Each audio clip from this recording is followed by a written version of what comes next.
Hotel જેવું paneer butter મસાલા ઘરે બનાવીને ખાવું હોય ને તો આ વિડીયો સ્કીપ ન કરતા આખો જોજો। આપણે લઈ લીધા છે 5 ટમેટા, 2 કાંદા, 15 નંગ આખા કાજુ, અડધો ઇંચ અદરક, 3-4 કળી લસણની અને 2-3 લીલા મરચાં અને એને કાપી લીધા ગ્રેવી માટે થઈને।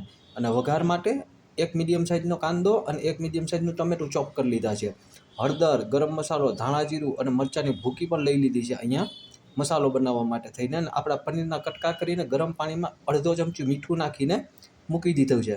અને વઘાર માટે થઈને 3 સૂકા મરચાં, 3 એલચી, 3 લવિંગ ને 3 તમાલપત્ર લઈ લીધા। અને જે આપણા મસાલા હતા એમાં 3 ચમચી દહીં નાખી દઈશું અને પછી એને મિક્સ કરીને આ ટાઈપની પેસ્ટ બનાવી લઈશું। એનો ક્યાં ઉપયોગ કરવાનો આગળ હું તમને કહીશ। તો એક તવાની અંદર દેશી ઘી અને માખણ બે નાખી દીધું અને એ ગરમ થઈ જાય ને એટલે એમાં નાખી દઈશું આપણે આપણા આખા મસાલા।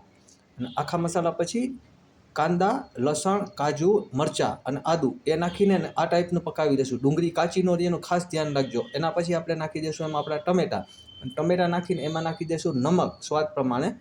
અને એ પાકી જાય પછી એમાં આપણે આપણા મસાલાની પેસ્ટ નાખી થોડું પાણી નાખીને મસ્ત હલાવીને ઢાંકીને આપણે એને 10 મિનિટ માટે થઈને પકાવી લેશું। અને એ 10 મિનિટ પછી આ ટાઈપની પાકી જાય એટલે એને ગ્રાઇન્ડરમાં નાખી અને ગ્રેવી બનાવીને ગળણીની મદદથી ગ્રેવીને આપણે આવી રીતના ગાળી લેશું। પછી પાછું એ જ તવાની અંદર તેલ અને બટર લઈ અને એમાં આપણે કાંદો, ટમેટું, થોડી હળદર અને લાલ મરચું અને થોડું મીઠું નાખીને આ રીતના પકાવી અને એમાં નાખી દઈશું આપણે આપણી ગ્રેવી। પછી એમાં નાખી દઈશું પનીર અને પનીર નખાઈ જાય પછી નાખશું 1 ચમચો મલાઈ અને 1 ચમચો બટર।